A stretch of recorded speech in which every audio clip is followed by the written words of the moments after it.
امریکا کې کور اخیستل یو بیله او غټه موضوع ده. خو نن درته راشي دا وړه موضوع ښایم چې امریکا کې به کور په کرایه څنګه نیسې او ته کومو څیزونو ته ضرورت لري چې کله ته امریکا کې کور په کرایه نیسې. ښه نو ما دا کور په کرایه ونیولو، $200 د دې کرایه دی. $200 ما د سیکورټي ډپازټ هم ورکړو. سیکورټي ډپازټ صرف یو ځلې ورکول کېږي په شروع کې. هغه چې ته د کونه کله وتې که کال پس 2 کاله یا 3 کاله پس نو سړی به راځي خپل کور بچي کوي، ته پکې مات ګوډ وي نو بیا به هغه $200 نه ویستاروي. نو دا دې ته وایي سیکورټي ډپازټ.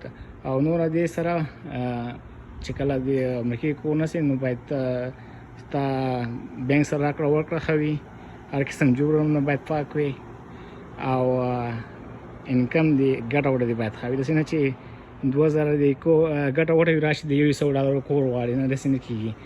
بیا به کور ورته نه وایي چې سبا راشه او نن راشه کور کریا پسې. نو دغه موضوع دلته نشته دی. ښه نو په دې کور کې نور څه شوي؟ اول خو چې دی دغه ګراج دی، پکې 2 موټر پکې ځایږي په اسانۍ سره. یو مې ودرولی، نورستان کې مې ورسره سامان اخیستی دی، دا مې ورسره ایښودی دی. او نور په دې کور کې 4 کمرې دي، 3 باترومه دي. 4 کمرو تر څنګ چې د 3 داسې وړې کمرې دي رقم چې ته دې کې اپیس جوړولی شي، ماشومانو دپاره یو د لوبو ځای پکې جوړولی شي. نو 4 کمرو نه علاوه پکې 3 دا وړې کمرې هم دا رقم دي. نور پکې بیا دا بورچخانه دی. په بورچخانې کې غټ فریج دی، فریج تر څنګ د سلون یې غړي دي پکې چې ترکاري پخوي. دا تندور دی چې ډوډۍ پکې پخېږي. دا ډیش واشر دی چې دې کې لوښي مینځلی کېږي. او دا مایکروویو دی، په دې کې ترکاري ګرمېږي. او یې تر څنګ چې دی دا ډایننګ روم دی، په دې کې ډوډۍ خوړلی کېږي، غټ میز ایښودلی شوی.